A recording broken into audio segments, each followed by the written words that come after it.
List off 3 festivals that you're prepping for. A couple of festivals and then Caravana, which will be fun. But there's that. Then a couple of projects and some new artists to work with, which will always be fun. But I'm excited. I'm glad to get on with you guys. Glad to be able to talk through it and just have some fun. Yeah, and congrats on becoming the new Tamron ambassador. I think that's how I connected with you. I saw that announcement. Yeah. I was like, oh, this guy looks pretty cool. Thank you. And thank you for welcoming me to the team and the group. And I'm honored to be a part and included amongst so many of you guys and amazing creatives and all that stuff. So, photographers and artists, it's special. So it's a really special group. So I feel pretty good about it.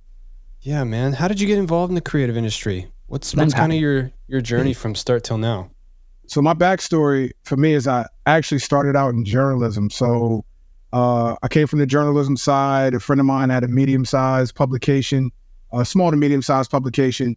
And, he asked me to be involved as a contributor. I used to write and contribute to some old publications and other stuff like that in the past. But, he asked me to come through and be a contributor and all this stuff, and eventually work my way up to being a consistent writer and consistent journalist with them, and then working my way up to editor, executive editor. And, my time there ended in 2018. And in 2018, I launched a creative consulting agency that led me into, visual storytelling and photography and all that stuff. And that's where I'm at now. So started in 18 and really leaned into photography in 20. So it's been a solid 4 years and really pushing the pedal to the metal and going as hard as I can go. Right on. Is this the Big Kyds? Is this your consulting agency? Yeah. Know You're Dope, also known as the Big Kyds. Kid is the consultant agency. We launched in 2018, November 2018. And became full lift in 2020. So we were doing one-to-one consulting before that, and then went full lift after that. So, yeah. What's involved in your creative consulting agency? Like, what service are you providing for people? What are they looking for? So when we help a lot of the people that we work with and all that stuff, we will do everything from soup to nuts. So it'll be really just we go through ideation, we go through casting, we go through production, we go through negotiations, we do all art direction and creative direction. If there's set building, location scouting, hire the entire production team. We do the pitching for the concepts and all the stuff in ideation, as I mentioned, and then we handle everything on execution, delivery, and post and all that stuff too. Yeah, man, that's super cool. Do you have more fun shooting, like doing the actual creation of the art at that level, or is it more fun being the creative / art director on projects? Because they're very different things, right? One is a lot of envisioning and pulling a team together and making a vision happen, and the other is actually executing. I mean, it's not fair to make it that black and white, but do you have a preference? What are the differences in your mind, and how can they kind of serve one another, both of those roles?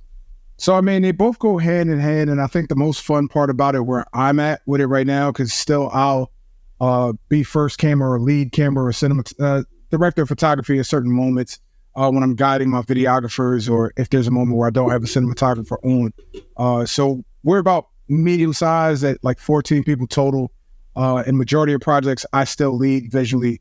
I guess they appeal to different aspects to me. So like, I love to see, our team and collective and our entire group come together when a project, and everybody that played a part and all the parts that they played in it. I love, and then on the other side, beyond just capturing and enjoying the moment in the moment and creating the art or the works, the thing I love the most from the photographer aspect that kind of intertwines still is being able to pitch a concept or being given a high level creative brief or something like that. And it's just like, well, here's the product, here's the initiative, here's whatever this is, here's the name. What do you have? And being able to go from like pitching it and putting that deck together and that concept, winning the bid, and then going to the point where you live in, that you were able to fully bring that concept to life. That's the part that I really pride myself on from a photographer standpoint, that the concept that was in mind, 9.8 times out of 10 is spot on with exactly how it came to life in real life. Right on. Well, let's focus on the 0.2% or times. Because we try to give people the tools here to fight through some adversity, right? So people who are listening who maybe struggle with clients who aren't receptive to ideas that they think are kick-ass, where Right. do you go from there personally? You try to find, so I always tell people when it comes to your clients, like, sometimes you can, sometimes you can't. Like, the company is always going to be important, but I run up a wall for my people. So whoever my contact is, you know, is normally who our contacts are, will be who we look to do the most for, because they're normally transparent with us. They'll tell us their pain points, what they're experiencing to get this lift off the ground, what did go right, what didn't go right, the fires that are happening, and what needs to be put out. And, I always approach things from a standpoint. I always tell people to approach things from a standpoint of look to be a resource versus just pointing out what you can do for somebody. Try to help solve and support people. So in that point too, it's normally a situation where we may have pitched it a certain way. It may have been agreed to and approved a certain way. And there are some last minute changes, that cause things to drift a bit from where it was. So, I've always done it and been in a space where I can look to be transparent with the client. I always encourage transparency. I hope that the clients can have that with myself and my team. But the biggest thing that I'll recommend to say to the people in that moment is, it may be anxiety driving to think about that conversation or approaching that conversation. But if you can encourage transparency, remember that the agency, the client, whomever the contact or any suit or anybody that's not related to creative, they're not our enemies, because that's a natural thing that we slip into. It's like, they don't get it. They don't understand creative and we're opposing people. No, we're two people on the same side trying to accomplish something. So, I try to encourage healthy give and take, and transparently, I always shoot what I want as an alternate anyway and submit it over, and 9 times out of 10, it gets approved as like an incremental. Yeah. Let me just rewind. You said something really interesting that I kind of want to dig into deeper, maybe get a even more detailed definition from you. Sure. You said it's important to be a resource for your clients as opposed to being someone who showcases what they can do. Right. Right. Oh, yeah. That's it. Oh, go ahead. Let's elaborate on that. Yeah. The floor is yours. Like, what do you mean by that? If somebody said, hey, like, what do you mean when you say that? So this has been one of the biggest things that I've been a proprietor of and been saying for some time. But, the way we've been conditioned as a society now, even if I had 100 followers and, everybody has a platform now is the thing. So even if I had a small audience or was a micro audience or something like that, as is referred to by some people in the industry, marketing, this and the third, if I had a micro audience of, let's say it was 100 and, but I had great pull through on that. So every post that I post, even though I only have 100 followers, let's say it does a little bit to where it reaches a few people, and I'm getting, 70% on the pull through, in a sense of like, 70 likes, and I'm getting 30 comments on every single post. I would naturally start to garner a bit of hubris around what I'm saying or whatever it is, because if you said something to a group of 100 people in the world, that feels much different than saying it to 100 people online. But what that conditions us to do, and what we've been conditioned to do, is approach people in a stance of like, oh, here's what I can do for you. I have an audience. I've done all this great work. I've done this, I've done that. Here's how I can come and make your thing better. But the perfect example is like, if, let's say I'm in the mood for soup and you make the best steak on the planet. I don't even eat beef or anything like that, but you make the best steak on the planet. Just because you make the best steak on the planet that day doesn't mean that has that same value to me. Now, it's not the value on your steak, but it's not for me, and it wasn't catered to me. Now, if you'd have made some sort of stew, then maybe it would have been something that I could really work with, but not understanding what the person you're trying to appeal to, what their needs are, and just laying out what you can do for them is never something that's going to garner you quality relationships with those people. So you're talking about filling in gaps as opposed to trying to jam what you're good at down potential clients' throats. Oh, absolutely. Because the thing is, hey, for the renowned photographers and everybody that's got this, you worked and you've done, or You may have worked on certain projects and been on certain things, but you don't understand what somebody's pain point is.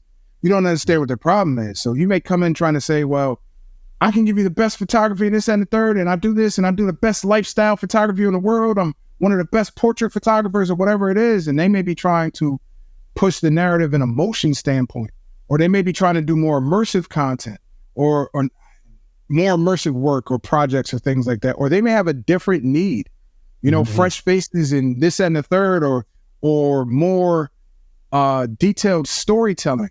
And you may say, well, hey, I do this so well of my capture aspect. It looks so good. That's fine, but you're not aligned with the problem that they need solved at the moment. And when we do that, it often turns more people off than it turns them on, and opens far less doors for us. Yeah, very, very well said. So how are you best getting aligned to make sure that you're filling gaps and not trying to force, what you're good at? That's the biggest thing. So, it's pulse checking a lot of the time. Like it's the longer work, it's follow-ups, it's reminders, it's a lot of stuff that has put our agency in a great place. But there's a unique thing about our agency. And a lot of the commercial projects beyond some of the other stuff, but we're talking that at the moment. A lot of our projects have 10-day runways to get awarded into production. We've got a 10-day runway to cast, location scout, finalize budget, finalize a production team, figure out everything that needs to be done. We normally have 10 days to get something off the ground. It can be 7 to 10 on average. So in our case where, I'm aligning and I'm following up and I'm pulse checking, and somebody's like, oh yeah, no, thank you for just reaching out right now and always checking in and checking on us to see where you guys can help or what you can support. But it ends up being that we may get a project that, slipped through the cracks and got dumped on their desk very late in the ball game. And now we have to be the ones that kind of anchor it in to bring that load and drive stuff home. So that's where it tends to land. It's a lot of relationship building and relationship nurturing. That's big for what, I've done and what my team's been able to do. So it's kind of a thing like that, because everybody's got what they got going on in their day-to-day, so you're not always going to be in the front of everybody's mind. Right. If I can jump in, over the years of podcasting with Seth, this has kind of been a controversial topic with a client bringing in sort of the problem-solving attitude of hey, I see this hole, let's call it, in your campaign, in your marketing, in your advertising. We have a solution for that. I would say it's about 50-50 where people are on the show have been like, I don't like that technique, or I think that's great. It shows that you know their company. It shows you're solving a problem. It shows that you can solve a problem, versus the other side of that coin would be telling someone how to run their company. Right. Right. So I'm curious where you land in that, and what's the are there kid gloves in terms of addressing that elephant in the room if there's something really missing? What's your approach on that topic? I mean, so I've got a long time ago, I have a sales background and a psychology background. I didn't finish school for it, but have a psych background and all this stuff. So I was into business psychology and understanding certain things. So for me, I normally recommend to allow people, it's an empowering technique. You allow people to say it versus you saying it, even though you've realized it already. So even in a sense where that much of a difference where I say, hey, well, you mentioned this. Well, that's how I would actually do it. But, hey, I noticed this out of nowhere and we could really help you guys here, because there may not be a budget. There may not be a moment for that. There may not be, resources for that right now within the internal aspect, because you may have uncovered something that's a pain point for a lot of people that you interact with, but maybe it hasn't reached the right person to get that green light. So normally, and it's almost like that therapist right. Where it's kind of you let people talk about it and reach the point on their own. And, It is their idea, of course, and you may be aligned with it, but you're allowing them to reach and say it, because then at that point, well, hey, okay, no, you did mention this before, and hey, would there be any room for something like this or something like that could approach you in that capacity and in that moment? Would that be something that works? And 9 times out of 10, it's it's something that's bared fruit for us in that capacity. So like, I think it's all in the approach. I think us remembering that, we're in the service industry in a sense, and, in that aspect of anytime you're dealing with clients, you have to handle people a proper way. You have to navigate people the proper way. It's best to empower people. Nobody wants to be belittled, and nobody wants to feel like their expertise or they don't know what's best. So, by allowing the people to reach the conclusion on their own, even if it's a little guided or something like that, as we have certain conversations, that's been a way that's really been something that's kind of kept that friction off, and allowed us to navigate being able to make certain things possible, and not making people feel like, you're telling them what they're doing and all that stuff. Right. That's been one thing that's really worked for us. Right. So let's build a scenario here. Let's say you're doing cold outreach for a client you really want to work with, right? They may need some services. They may not. Who knows? How do you go from, or where have you found success with that outreach message, whether it's a DM, an email, I don't know your mediums, to getting them to admit to what we just talked about, admit to what's missing or where they could do better?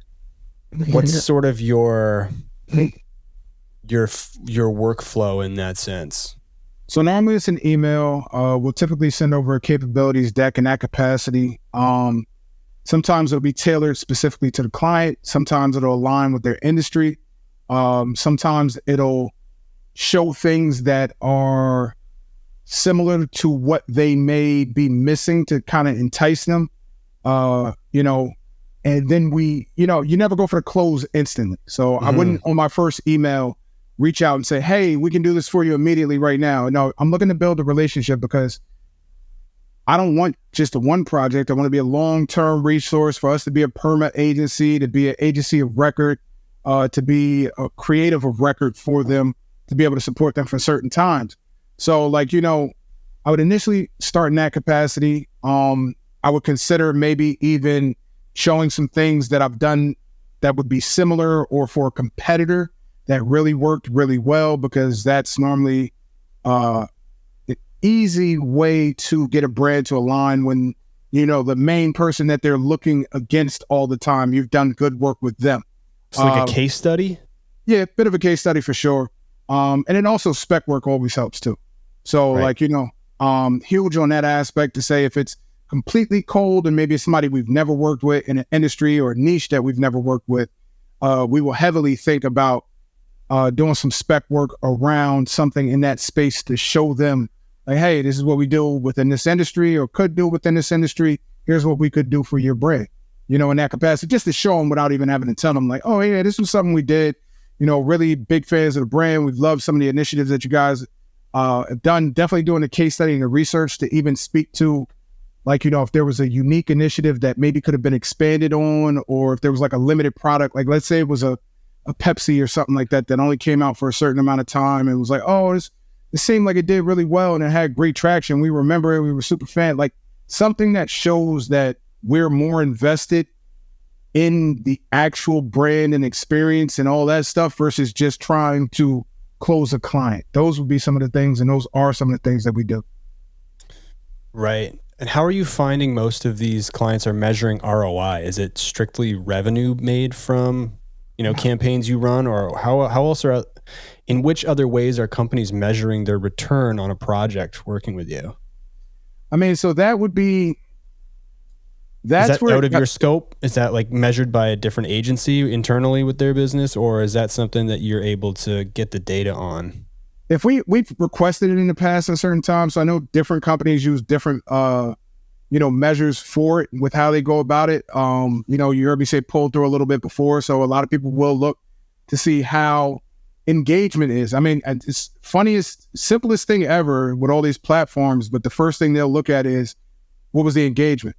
Whether that's, of course, comments, if it's click-throughs and skips on certain motion projects we've done, of course, shares and stuff like that's baseline. That's all stuff that we can see and attain right there directly through whatever platform that may be on. So that's one big aspect. And then a lot of times, because we'll end up doing a lot of launch products and things like that, or initial releases for certain things, we're typically defining, or I've had the chance to be able to define what the reception has been for a certain project. And that'll be another thing too, beyond just like typical sales when they give us sales data in the rare moments and stuff like that. But, you know, is it getting slammed by a lot of outlets? Did a lot of people say a lot of good things about it in a lot of publications? What's been the media run on that? So those have been a couple of the things that have really gone on to do, to be big with us. And it also saying how certain things have done in different markets and different areas has been some of the feedback that we got back. So typically it is all through their third party or whatever sources they use. But, you know, sometimes we can see some of those things that are a little bit more abstract. So, you know, how many people picked this up through the press kits? What was ran? What was used? What wasn't used? How is it being received by consumers? How much is it being circulated and moved and all that stuff? And typically when, you know, a lot of our projects do well and a lot of the feedback comes back from the higher ups that they really love it and they feel like it worked and, you know, they saw the sales measured to what they wanted it to be.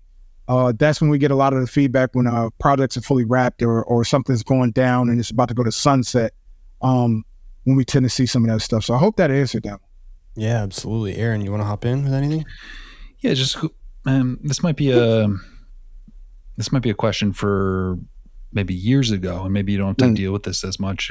Maybe you're working with bigger clients, but I feel like a lot of people run into. Well, let me say this: when you're beginning off, you're probably trying to work with almost anyone that would give you a chance, and you're doing different things. You know, from different niches here. Yeah, I'll try that. Yeah, I'll try that. Yeah, I would like to, you know, you're building your toolkit, what have you. You hand over a bunch of assets that you're really proud of, and the company posts them and crops them all into squares, or doesn't use any hashtags, or doesn't display your work to what you feel like is the best ability for them to get the best ROI. What is the course of action there? Is there a reach out? Is there a, hey, this could work a little bit better if we did this? Is it, that's their part, I did my part, I'm going to let it be?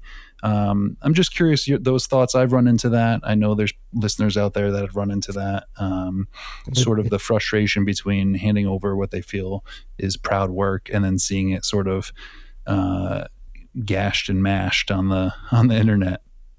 I mean, so that's a real thing. And I think probably the most common one that, you know, all of us probably experience that's easy. You know, you hand over a bunch of selects and you have what your favorites are within that select. You may even make note of it and it still doesn't get picked. Like, you know, I think that's a common one for like everybody. It's like, oh yeah, you picked shots like 6, 8, and 19, but I really liked 4, 12, and 21. You know, those are the ones I really loved, and it's fine. What I've encouraged people to do is in the lead when you can, align with the rollout. And I don't mean like timing wise. So a lot of people are hesitant for some reason now to post the work that they've worked on when it isn't something. People overthink their feeds and all this stuff. It happens. We all have our own process, and all of us do. But like people won't post it. I hear a lot of people telling me like, oh, I didn't post a project that I was involved in. I just didn't do this and the third. Honestly, that's probably like one of the biggest mistakes for me personally, not that I do, but that I would see. Because in my mind is, if I can guarantee to use to be able to use the assets and showcase them, that is something I confirm in the beginning. You know, I have a decent following now. And we have a solid, cool following on the agency page for an agency page. But what I'll do is when it's live and whatever hashtags or whatever it is, I'll run my side of it, my preference, live when they do. So, you know, through whatever additional trickle down hashtag or whatever viral, we're not calling it viral, but searched entity it pulls with, you can also catch that and piggyback off of that at the same time. It helps because it also gets you additional traction and pull through on additional following. But at least at that point, you can show the full vision instead of something that may have been truncated or something that wasn't used. And at least you get to, you know, have your personal pride in it in that moment without it being soured by maybe not seeing it the way you want it to be or it not coming out exactly as you thought. That's what I always encourage people. That way you get that personal point of fulfillment. You can probably get some extra pull-throughs. Some people see some things. You show, oh, hey, well, this post did really well with my page too. Hey, just wanted to help the initiative and get some extra eyes on it from my audience, just in case they didn't follow you guys. So there it is. That's a good idea. That's an awesome piece of advice. Yeah. Align your rollouts. I love that. That's awesome. Thanks for that, Ricky. No problem at all. What do you find clients? I know you're in kind of a specific industry now at this stage. But what do you find your clients are in need of mostly? Like, what gaps is your agency filling for them? I mean, so most of the time, I realize it's different. Yeah. Right. But yeah, and I'm a tough guy to answer the question too, because like not that one, but like the different hats or the 4 or 5 hats I'll wear, like understood. But I'll say client wise, the biggest thing that I've typically said is let's bring back thumb stopping work. When everybody can take a picture on anything or video or this and the third, and so much stuff is repurposed and reshared and regurgitated as far as like viral, trendy things in a social media space or something like that. Let's get back to doing like polarizing work. And if it's thumb halting, in my eyes, that's the same thing as like, the billboard that somebody used to see and stop and look at. The ad in a magazine that people would stop and read and see who was involved, the commercial that somebody actually pays attention to, it's getting back to those aspects, or even so going back to the other side. Cause it's not just commercial and editorial. I'm like really a hybrid shooter in all capacities, that I shoot everything under the sun at a pretty decent clip, high level, whatever people want to say. And also, the hybrid in the technical sense of I'm film and digital, but in that capacity, like my biggest thing is saying through some measure, let's make sure we can focus on something that's getting people to either stop and pay attention to the initiative, the product, the person, the this, and if it drives them to the link or whatever it is, we at least had to get them paused. The thing that I said, or I say in the other aspect of it is like, they used to say a picture's worth 1,000 words. Pictures aren't worth 1,000 words anymore due to saturation, in my opinion. And I don't mean it in a bad way, but we stopped creating our art, and I don't refer to it as content. It is art, especially for a lot of the people that, do what we're involved in. It's mainly art. Even when you're working in marketing and putting in this and the third, it's still art. But we stopped doing art that made people think, stop, and get immersed in it. And we just started doing stuff to check boxes. So that's the biggest thing that we've focused on, so we have to be nimble, of course, because I said how we receive a lot of our clients. We have to execute at a high level because a lot of the people that we work with and what we do and when we do it. So you have to be fast and good, which is normally not a common thing, and does it lead us to be cheap? Because we all know the trifecta. Not always, but sometimes you got to work within the budget of what it is. But at the end of the day, I want to get stuff that the natural eye is wowed by, no matter the confines, to make either a person stop and figure out what this brand was looking to say, or if it was a show that we were shooting or a concert, you want to feel like you were at the concert. It's big immersive stuff. It's big stuff that invokes feeling and invokes thought at the same time, like I said. So those are the biggest, because it's not a common pain point. I mean, it's not a commonly realized pain point. I'm sorry about that. It's one of those things where you may get something, it may be a perfect amount of money to you, but it's so low on the totem pole as far as an initiative goes. And it may have worked for you. You got paid, it came out, it did all this stuff, and you got paid well, but you'll notice that, it looks great. Okay, it's going to come out this date and all that stuff. It's not a high priority to your client. It just needed to get done. But no, you need to make sure the reception still exceeds whatever they expected, no matter how high the level is. And that is a pain point that people don't realize, because at the end of the day, everybody wants larger, better sales, more pull through, more engagement, more all this stuff. That's they want more people to be wrapped up in that ad. So that is one of the baseline things that we keep as a cornerstone, and just say, how far can we push this from whatever aspect for their audience, for their clients, for this and the third, compared to what they have, comparatively to what they already have and what they've been putting out and all this stuff. What can set this apart when you look at it amongst an entire grid or an entire web page of different products and ads and things like that? What's going to set this one apart? How likely or how important do you think it is to be unique compared to their, let's say, their page, right? To take a chance, to make a risk, no risk, no reward, but you can really flop or screw up if that's not what they're looking for at all. I know you're talking about things ahead of time, of course, but how important do you think it is to, I think of it as like any artist, like there's a lot of music out there, and a lot of it's pretty cookie canned and like formulaic, and we're going to do this verse and this loud chorus and back to the verse. Like there's a lot of cookie cutter songs. There's a lot of people with really nice cameras that can create nice images. The difference is like colored by number versus being an artist. And where's that percent of like, I need to take a risk here to make those thumbs stop, but I need to be somewhat cautious. Like what's the balance, do you think? I mean, I think I'm approaching that line. You'll never know until you know.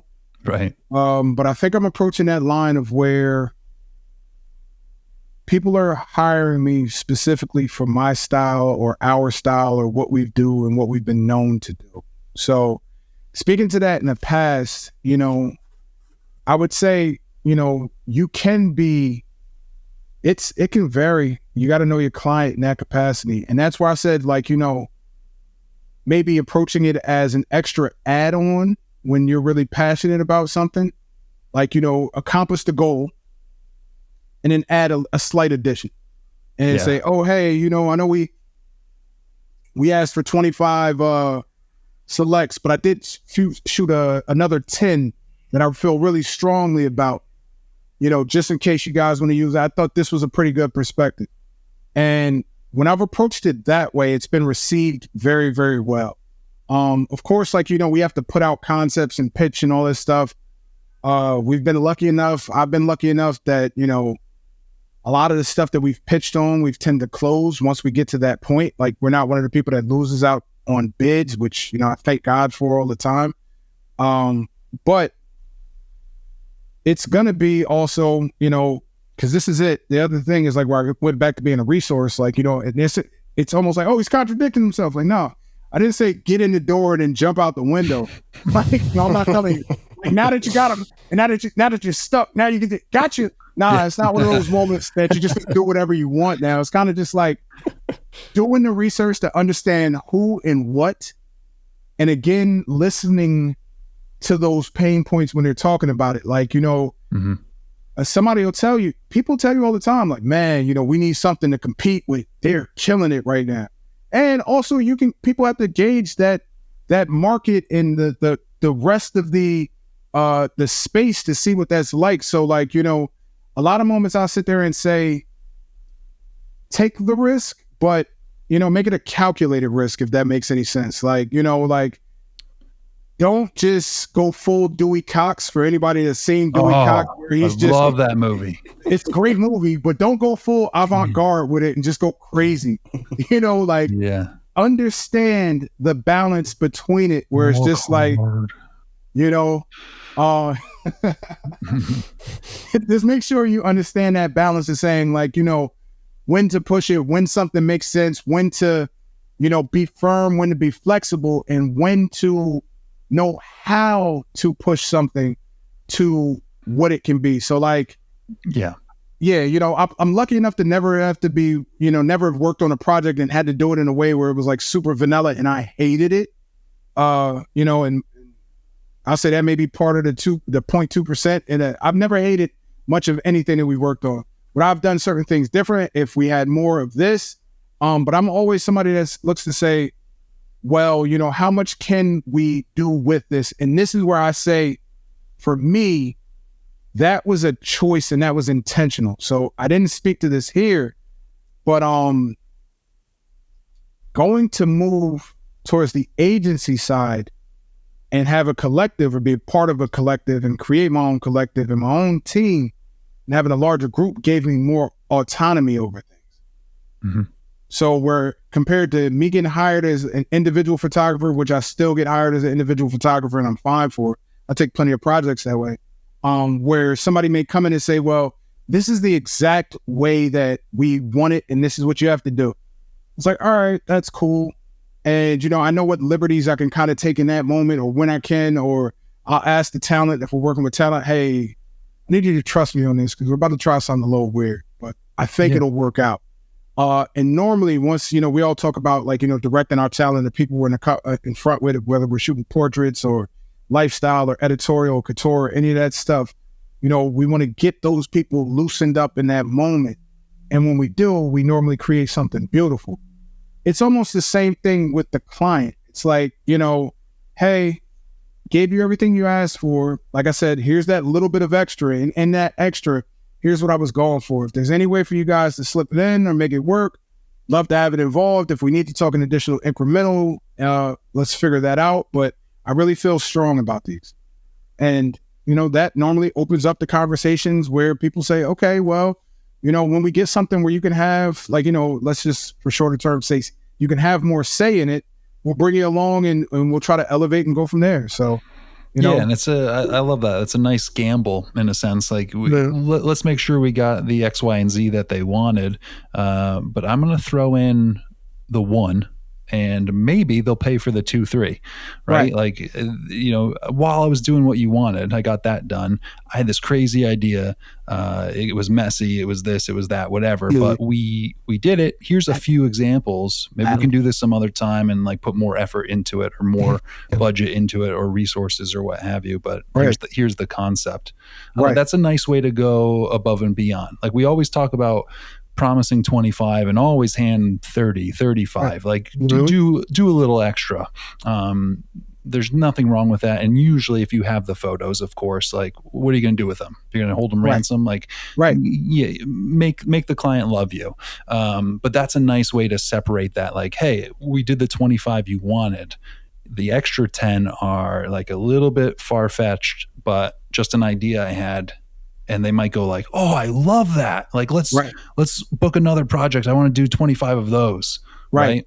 Yep. So I like that idea. I like that concept and that, just that philosophy going into it. That's a good way to look at it. Yeah, there you go. Thank you. No, of course, man. I'm glad we could talk about it. Yeah. I feel like you'll have I learn on this podcast too. Every once in a while. We're students. Yeah.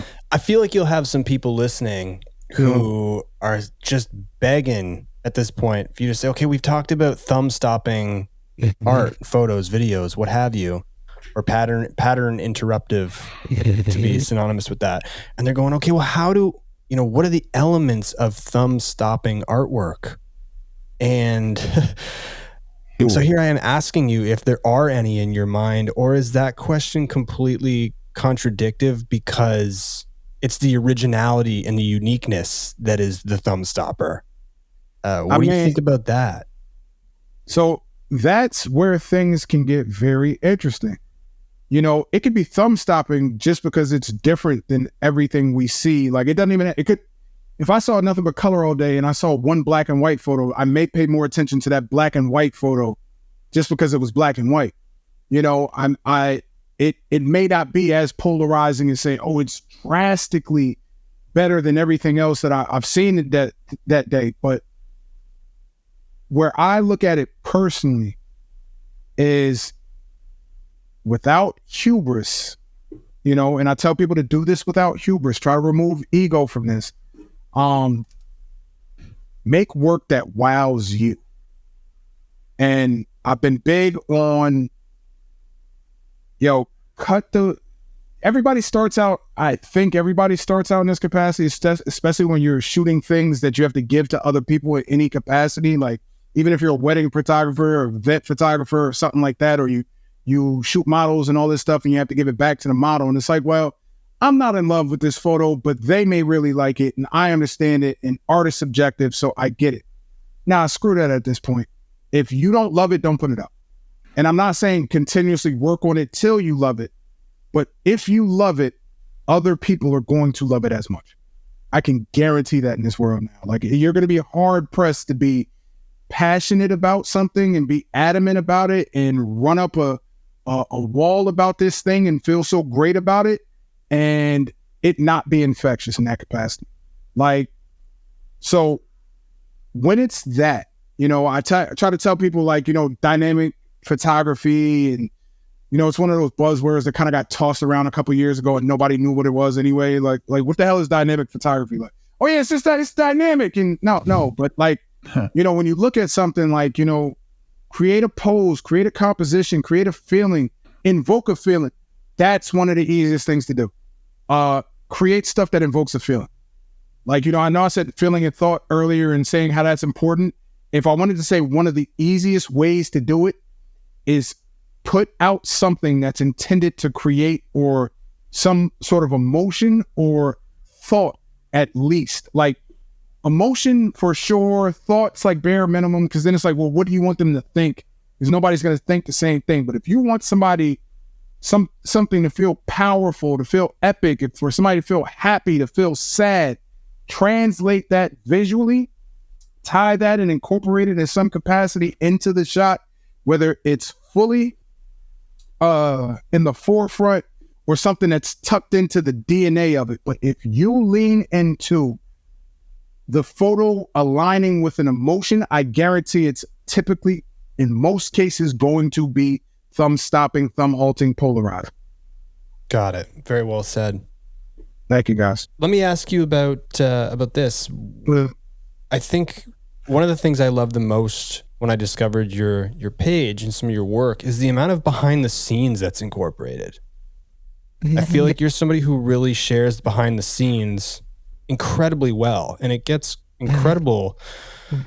I think it's very well received. Do you think that more people should be showcasing what they're actually doing, what they're working on? What's the, you know, like, what's the value in that?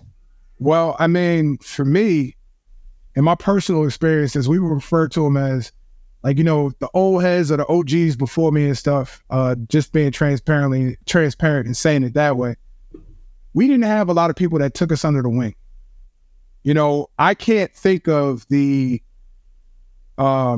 generation just right before me embracing us as a younger generation and kind of showing us the ropes. And I'm saying all this for a reason, to say, like, I know a lot of photographers, and it was, you know, a faux pas or passe to talk pricing or what their rates were. People didn't talk about their rates. People didn't talk about what it was like negotiating or talking to certain clients.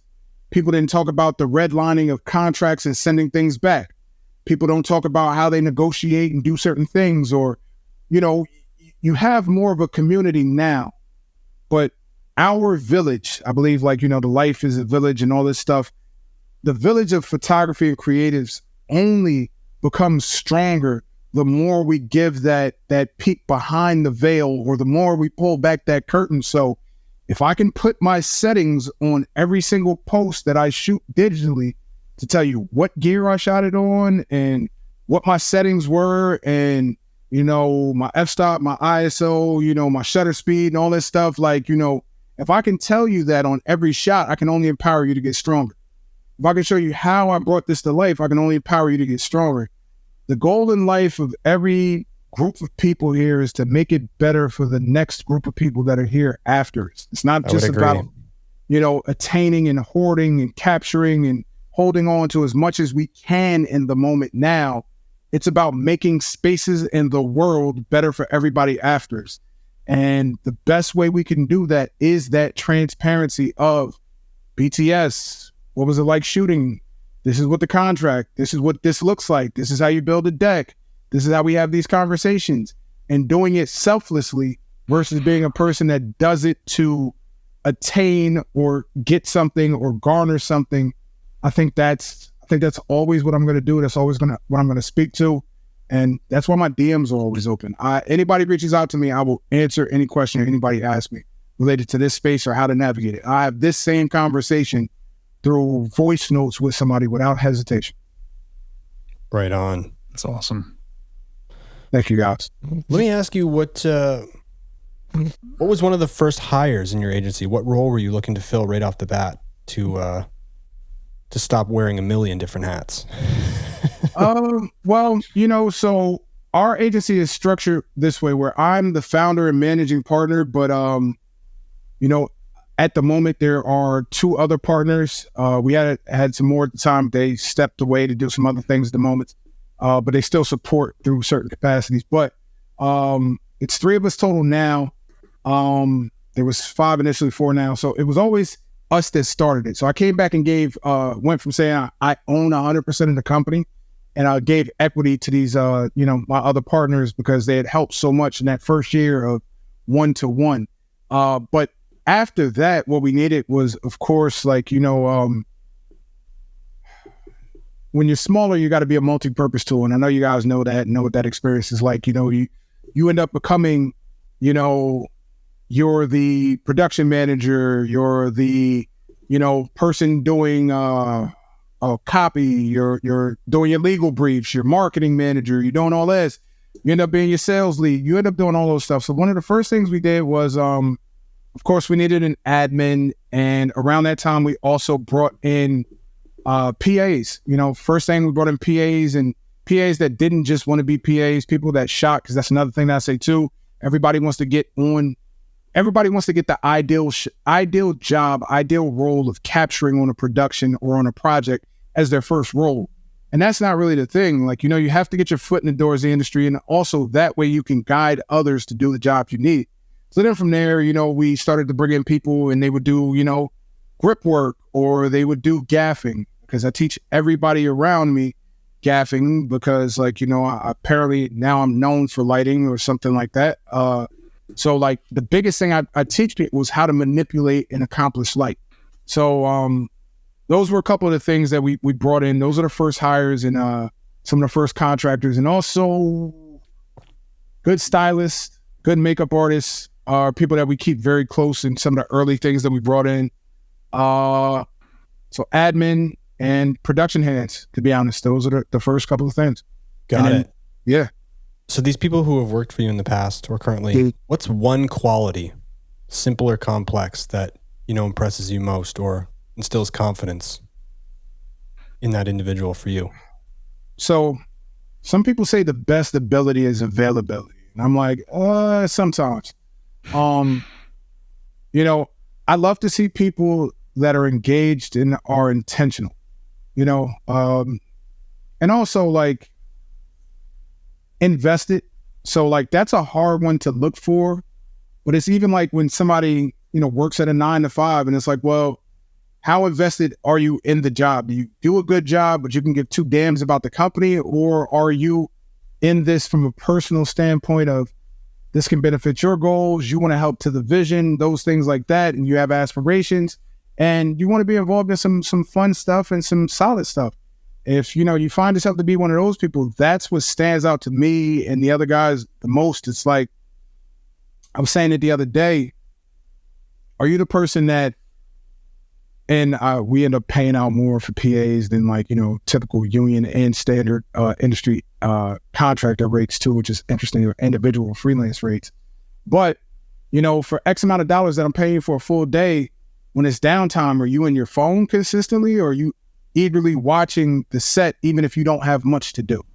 Because maybe, we may just have you there and you may be sitting around, you may get paid to sit around and just be a part of the set just in case something is needed. But how engaged are you in that moment? And by that engagement, it almost tells me everything that we need to know. Because it's hard work beats talent when talent doesn't work hard. And, we always want to look to see if things are a will versus skill things. You skill, you can always, you can improve, but you can't do anything about will. So yeah, I love that saying. Yeah. Well said, man. Thank you. Aaron, you got some questions? I've been firing some off. I'm just listening and learning. I mean, it's You getting schooled?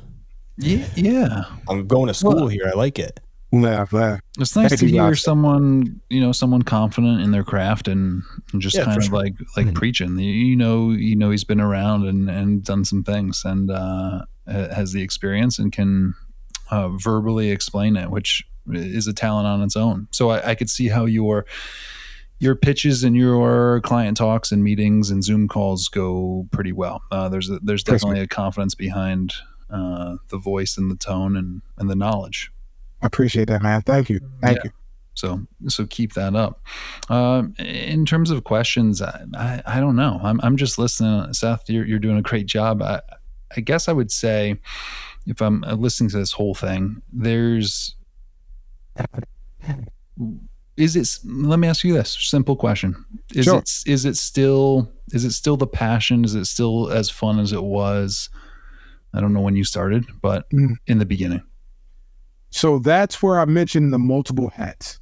So, you have, I make sure to still pour into myself, fill my cup, find that passion through passion projects, through my own individual endeavors, through making sure I'm shooting film and keep film cameras on me just to capture my day-to-day moments and look at the world with wide eyes beyond the project. So on the project side, you've got the commercial and editorial stuff. And then, on the personal side, you have fine art and concert photography and this, that, and the third, which sports and all these other things. And, they kind of tie into each other in certain moments. But then you have the hat that I'll wear when I'm doing film photography, or I'm doing this and the third, or, into other things. And the way I always say it is I'm in my early to mid 30s, and you think about our grandparents, and our grandparents had one thing that they really loved. This was their hobby or their passion, or at least one thing that we thought they really loved. But they leaned in to one thing. And then you think about our parents, and they had more things. They had a lot more things, or a bit more things than their parents. Our parents enjoyed a couple of different things when we look at our parents as people. And then you see us as a generation. And it's kind of I know people that love MMA and love classical music and love to cook and watch anime, but will watch, something else that's a complete polar opposite or something, but love sports at the same time. You have these people that we're so, how we are, we're so far across these different spectrums. And in that way, is one of those ways that I look to embody that in my work. So when people say, oh, well, your portfolio should consist of one thing, or you really need to showcase this one thing, if that's your niche, know that you're being lied to by suits. That's not it anymore. Be able to shoot everything with the passion and with the love. And that is what I recommend best. You cater it, you tailor it. If you have your website, maybe you have, it broken down into different sections that showcase everything, instead of showing everybody a mishmash and all this stuff, all this different random stuff, because it's not going to be received well.